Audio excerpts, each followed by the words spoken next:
The following is a Comfortably Zoned Radio Network production.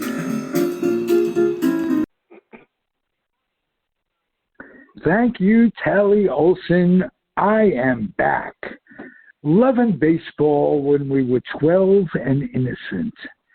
And coincidentally, my guest was 12, maybe not so innocent, and the same exact time I was. He's Peter V. Trunk Sr. and a longtime contributor to Comfortably Zoned, and I must say, not only my podcast mate, but my friend. Peter, how are you? I'm fine, Ralph, and I hope you're fine too. Love to Tally before I forget. I heard her in the beginning of the show. And you to Linda before I forget. Okay, thank you. Right. What are we going to talk about? Well, we're going to talk about 1957, 1958, right around when we were 12. And I think we lost our baseball innocence, if not our innocence for life at that time. You were a Brooklyn Dodger fan. I was a New York Giant fan. And we both suffered immeasurably by the loss of, and New York suffered by the loss of National League in New York. And but personally, tell me about how you became a baseball fan. Who was responsible? Your first game when Intellect. You were 12 when Intellect met fandom, and you knew what you were watching for the first time, and you loved it unconditionally, and that combination makes for a terrific podcast. How about that? Well, you're right about that. Okay. When I was a very young man, very young. We're not talking 12 now. We're talking much, much younger, maybe half of 12. Believe it or not, my mother, you're not going to believe this, but it's true. My mother used to have I can still picture it. She used to, way before our family had a television set, my mother had a boxy, yellowish, beige plastic radio that she used to have on top of her icebox and then refrigerator. And she listened to two different things.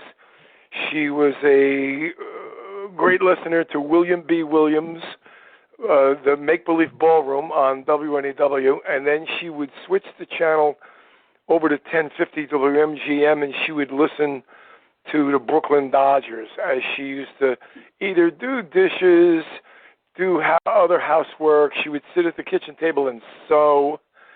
That's SEW, sew.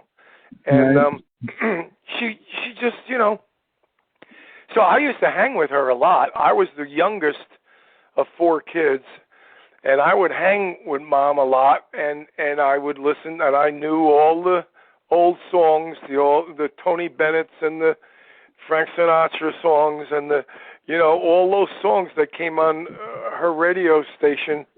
And then the Brooklyn Dodgers would come on. And it wasn't until years later when we finally got a black and white TV that I actually saw what I was listening to all those years. And then, unreal, one of my uncles comes over and says, I have tickets for Saturday or Sunday, I forget what it was. We're going to see the Dodgers at Ebbets Field. I said, you're kidding. Ebbets Field? I thought Ebbets Field. I lived in this is where the story gets a little bit intricate. I was born in Brooklyn, and we lived right below Cypress Hills, which is known as East New York. Okay? Mm-hmm. And my father was a school teacher. He was a professor of English literature at St. John's University, and actually found out that he could make way more money teaching in the public school system in Newark, New Jersey. So he and my mother went over, sought out a house, bought the house. We moved to Newark, New Jersey. Now, getting to Ebbets Field was a little bit more difficult than it was when we lived in Brooklyn. Wasn't impossible, but a little bit more difficult. Right. But anyway, went to see the Dodgers. They were playing the Braves, who I believe had just moved to Milwaukee. If I'm not mistaken, it was 1954, I think. 1953, I think. All right, whatever. But I'm pretty sure they didn't have a B on their cap. I'm pretty sure they had an M. So we're going to have to leave it at that. In the bottom of the first inning, Duke Snider hit a home run. And that did it for me. I was in love. That was it. Nobody could talk me out of it. I loved all the other Dodgers, don't get me wrong, but Duke Snider was absolutely, positively my special love. He hit one high and far, as John Sterling would say, and it went into Bedford Avenue. And I was thrilled, absolutely thrilled. Couldn't stop talking about it for weeks and weeks and weeks and this and that. And not only listened on the radio, but then we got a black and white, like I said, a black and white TV, and used to watch all the games. Now, the Dodgers, if memory serves correctly, the Dodgers were on WOR, which was Channel 9 in New York City, and the Giants were on WPIX, which was Channel 11. And I think, now I could be wrong about this because it's been many, many, many years ago, I think all the Dodger home games were televised. So I got to see all of them. And I got to see 11 extra ones when they played the Giants at the Polo Grounds, because all I did was switch the TV, 2 channels from 9 to 11. And even though I couldn't hear the Dodger announcer, Vin Scully, I heard Russ Hodges. And I watched the Dodgers and the Giants for 11 extra games, if you want to call it extra games. Anyway, I just absolutely lived and died for the Dodgers. It's a shame you and I didn't live in the same neighborhood, because we would have been fast friends, wearing our caps and trading cards and arguing about, Campanella against Wes Westrom and all that stuff. Alvin Dark against Pee Wee Reese and the obvious one, Willie and Duke. You were a Dodger fan, and I was a Giant fan. When I was having that argument at the ages that we're talking about with my acquaintance, kind of a friend, Neil Silver from across the street. Okay. And I remember saying to him, Jackie Robinson is all washed up, or something like that. And he was getting close to the end. And Neil looks at me and he says, he's better than you'll ever be. Well. So he put it all into perspective. We were arguing about players that we would never attain. This guy stinks, that guy, it's horrible. These guys were all world-class athletes. Of course.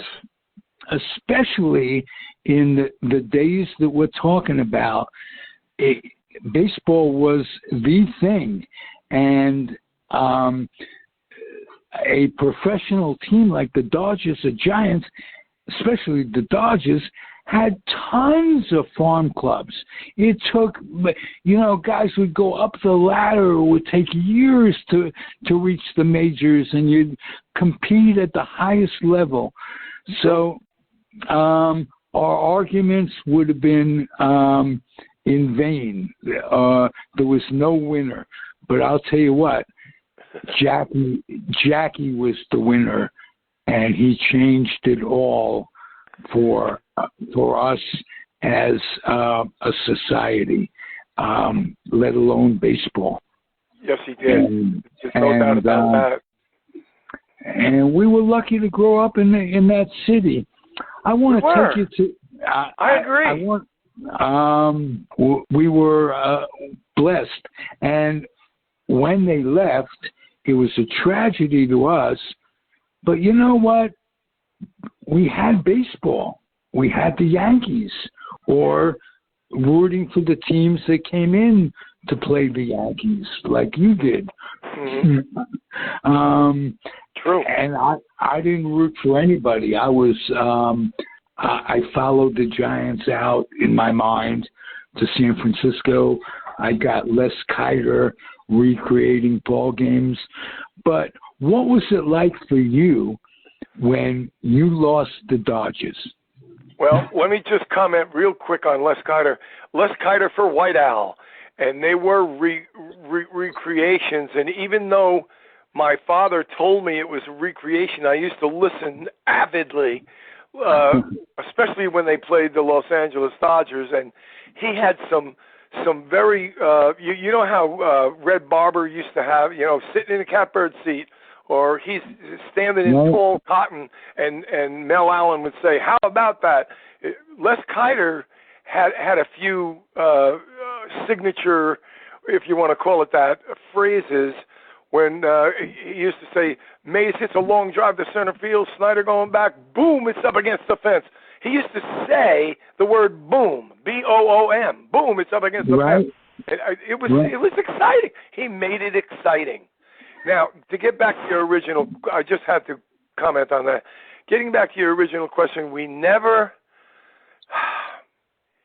again, a lot of things I'm going to say and I've been saying are hard to believe now that I even hear myself saying them. We didn't believe the Dodgers were going to move. Talk about naive. My mother said they would never move. My father said they would never move. My older brother said they would never move. The guy next door, Mr. Siddick, he said they'll never move. They can't move. The Brooklyn Dodgers can't move. This is all a bluff by O'Malley to get a new stadium. They're never going to move.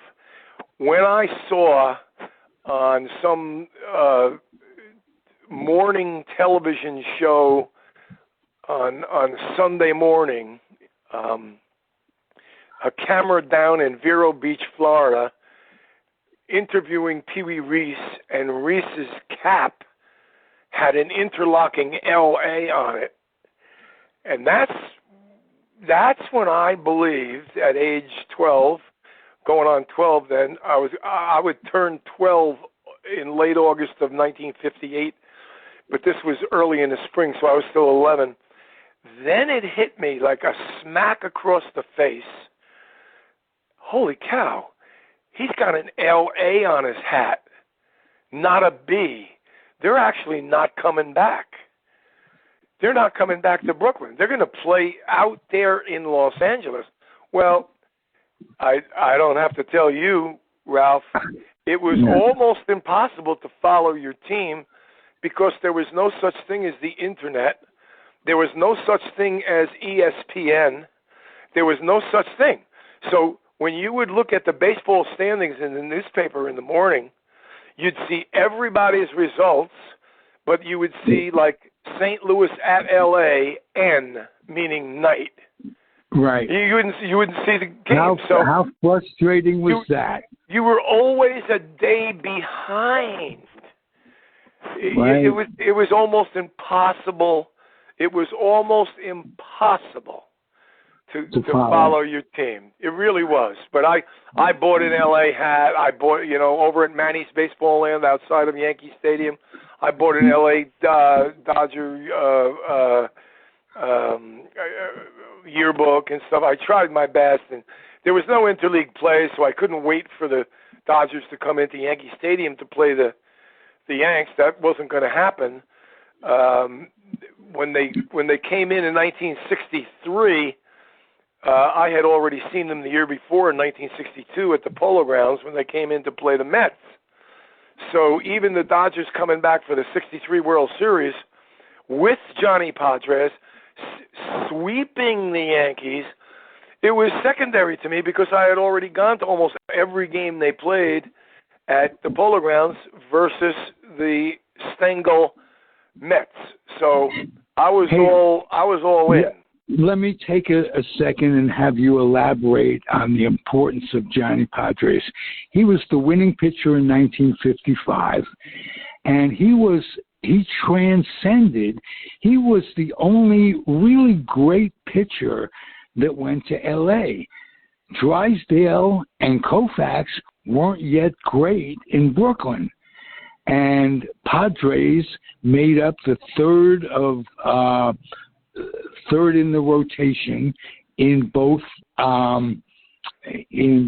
Brooklyn and in L.A.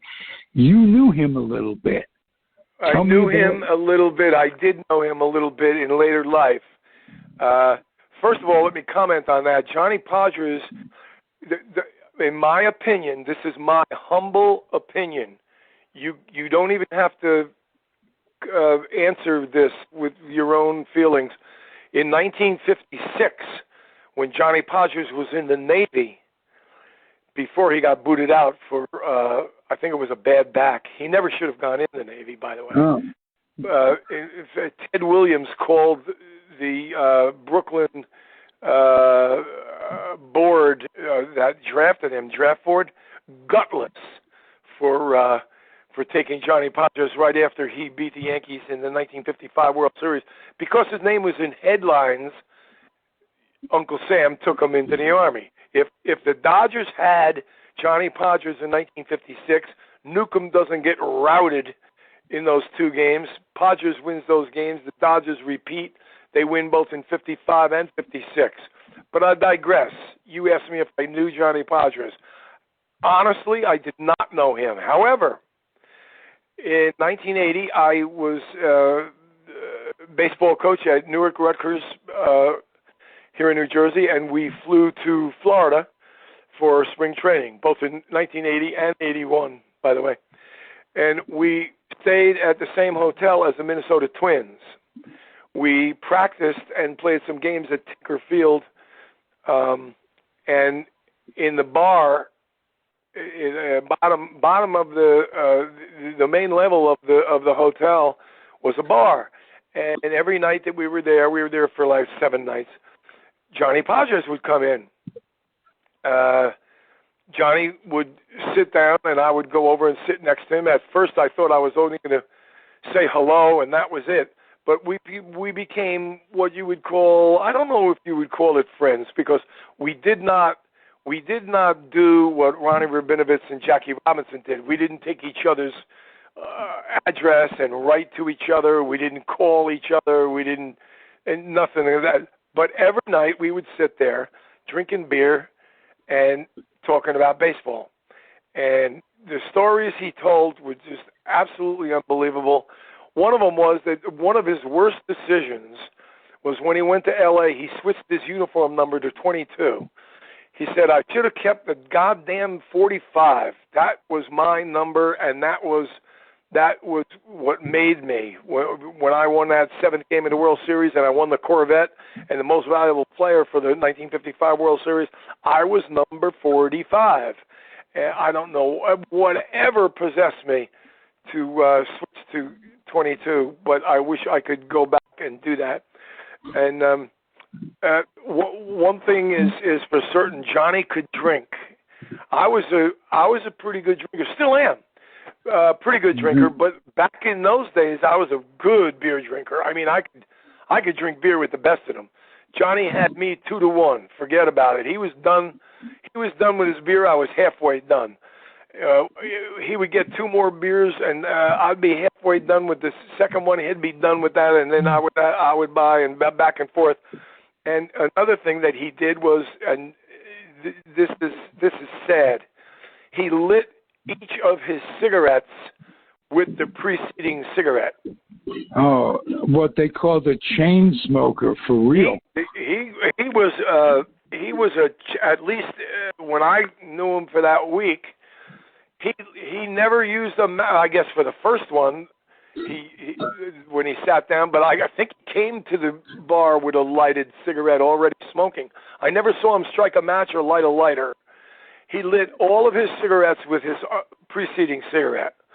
So not only could he drink, but boy, could he smoke.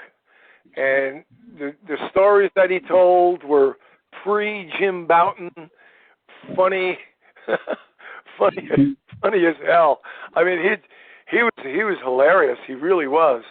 He was absolutely hilarious. He loved Brooklyn. He was from Weatherby, New York, up New York State, and he lived until he got married. He lived with his mom and dad, and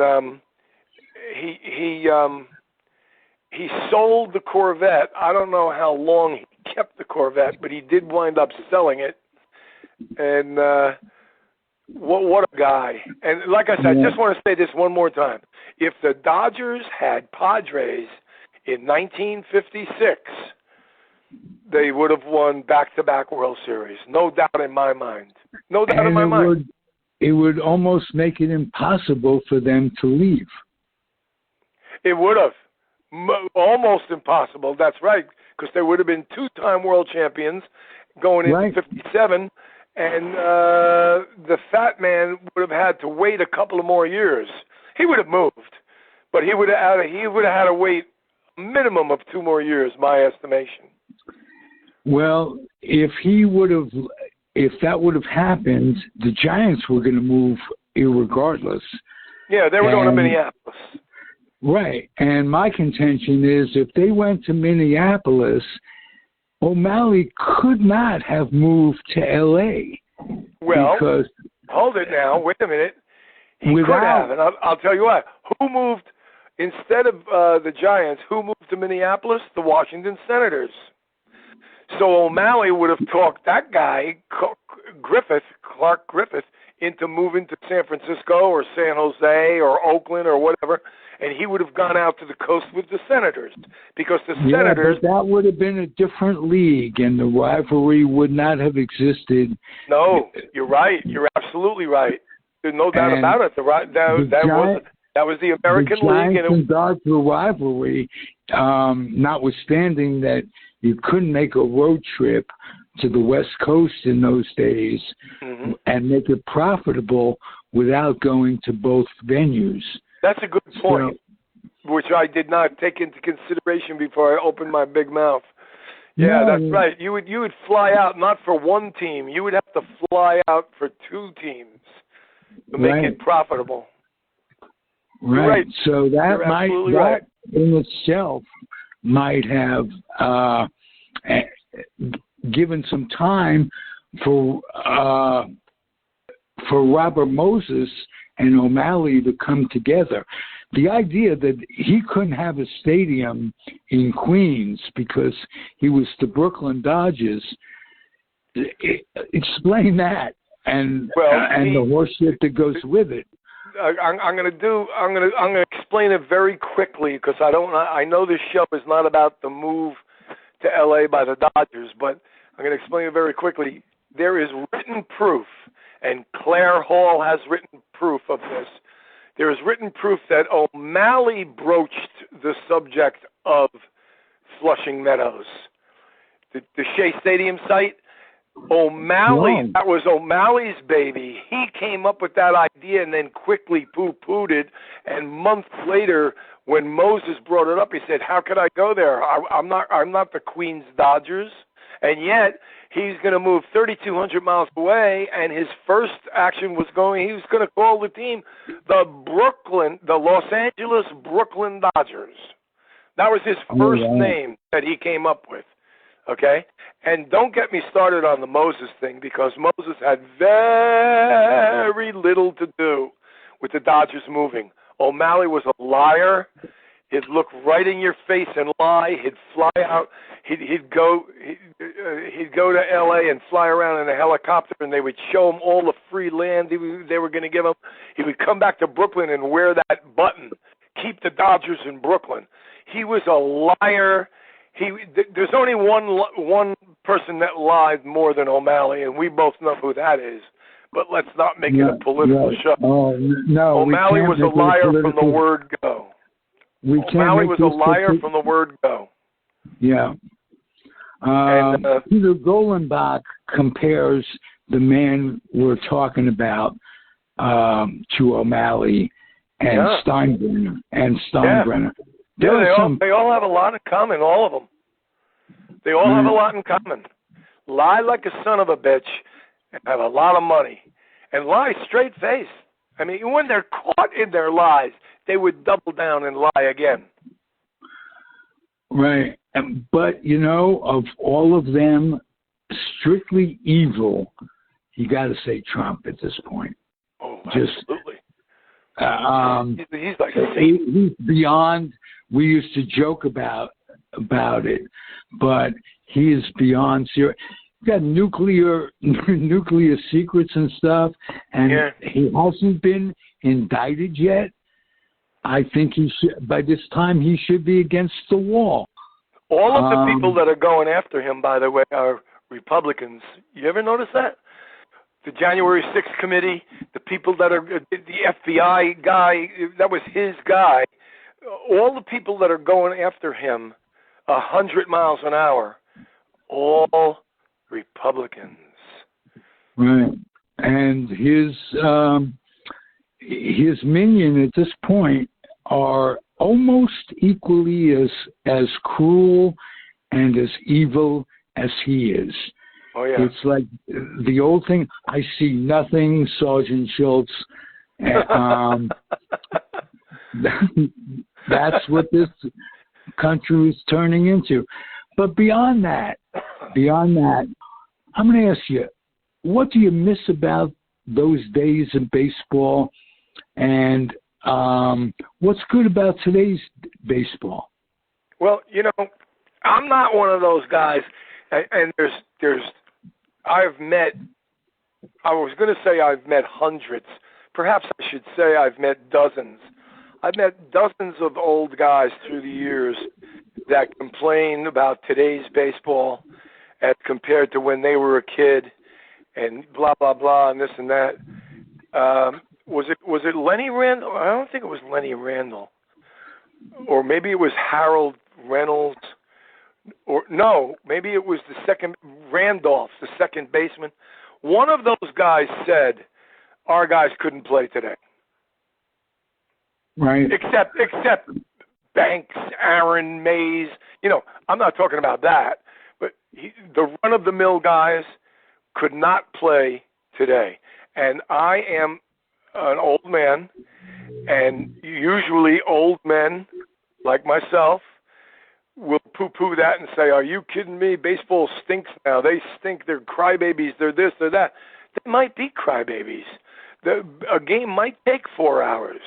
They might flip their bats like an idiot, or they might get in fights because of their macho or whatever.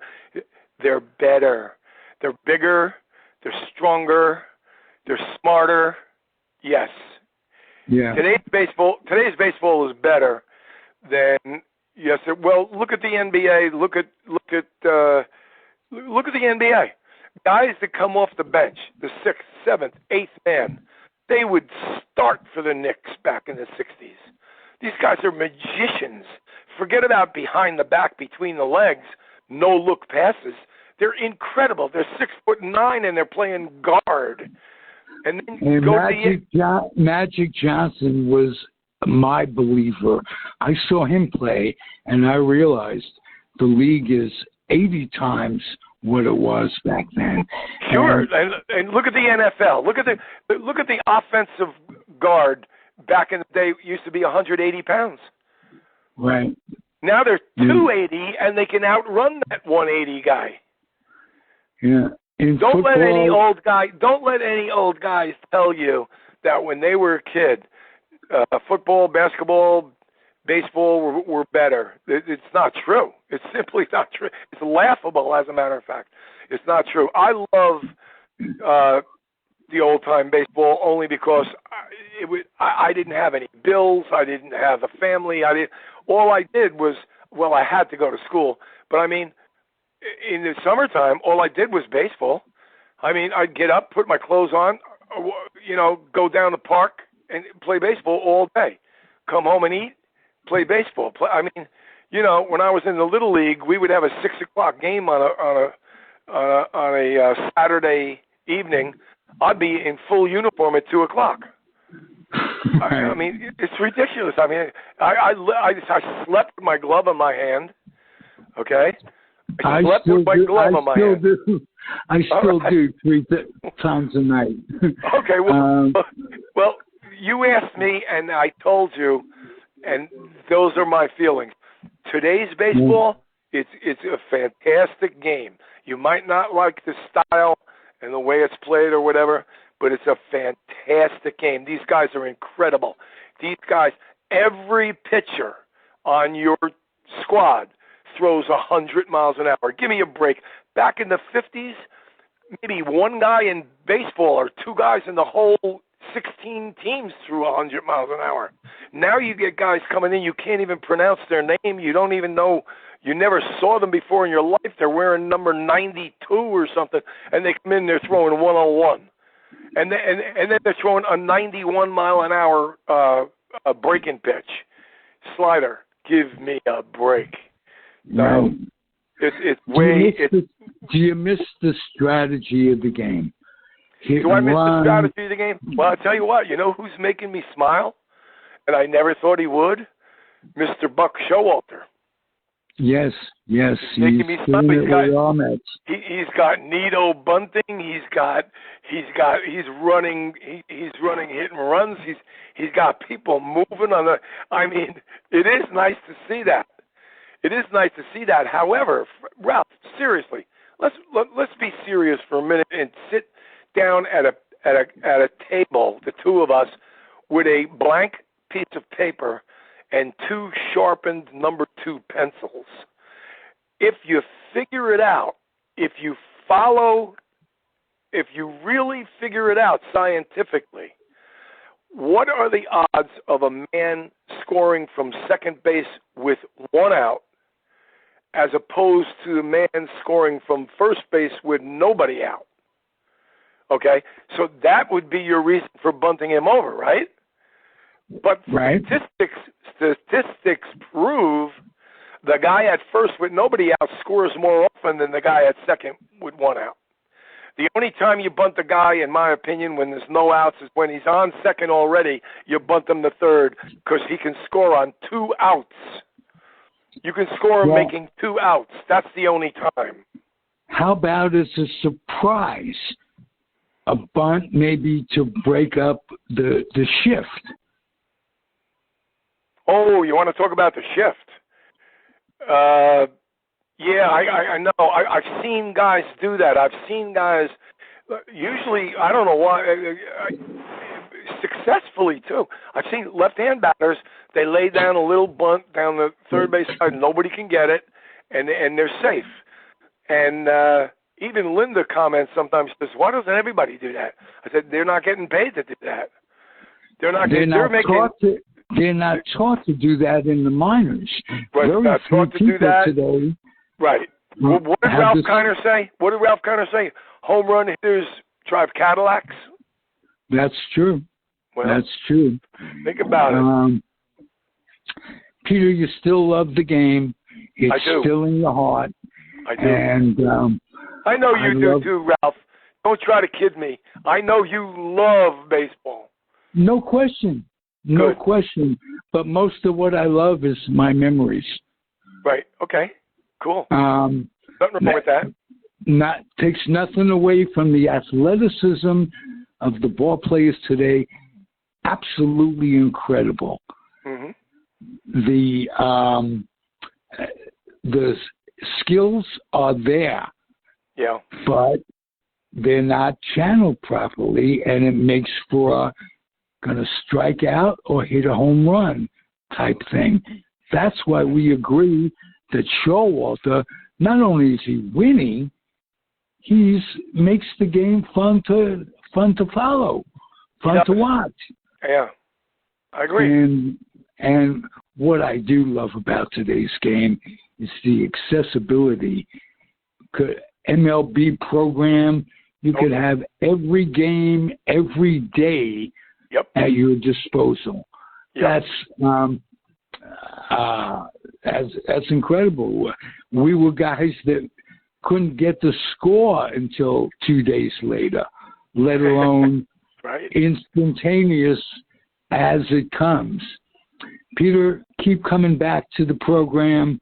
We will always love baseball, you and I, Yes, with the same enthusiasm as we had when we were 12 and innocent. Maintain your innocence as you do. I don't know if that's possible, but I get the spirit of what you said, and I want to thank you. I want to thank you for inviting me. I can give you an example of that. Maintain your innocence. You had innocence. Biden was the best guy. You know, today he looks like the best guy, not Bernie. We got all that, those programs passed. Trump is going down, and hopefully. Tally just said that hopefully. So we have a future to look forward to. We're going to regain democracy, and maybe we'll get that runner off second base in extra innings. Yeah, we got to do that. You're right about that one. You're right about that one. Right. How about that? Got to get him off of there. And once in a while, I'd like to read about or hear about or watch some pitcher go 9, just for shits and giggles. Yeah, well, you know, if you're Max Scherzer and you're making, what does he make, $43 million a year, and you go 9 and you hurt your arm, somebody's going to get run out of town. Well, when that perfect game was pitched, what was it, Santana? Yeah. I think that was his last effective game. Yes, it was. Through 134 pitches, that was it. He shot his load. Right, but if a skinny guy like Warren Spahn could have conditioned to pitch a game with Juan Marichal where they both went 15 innings. Amazing. I missed some of that. But don't get me wrong, I'll be watching the Mets today. All right, go ahead. Beautiful. All right. Thank you so much. Thank you so much for inviting me. I enjoyed it very much. That's music to my ears, because if it ain't fun, it shouldn't be getting done. Okay. All right, Peter. Thanks for listening, everybody. Comfortably Zoned Radio Network. Loving baseball when we were 12 and innocent. Peter V. Trunk Sr., great guest. Bye-bye. Adios and happy trails. The proceeding has been a Comfortably Zoned Network production. You are advised to keep your dreams wet, your humor dry, your children and grandchildren out of military recruiting offices and off the laps of clerics who wear dresses. Thank you for listening, everyone. Happy trails.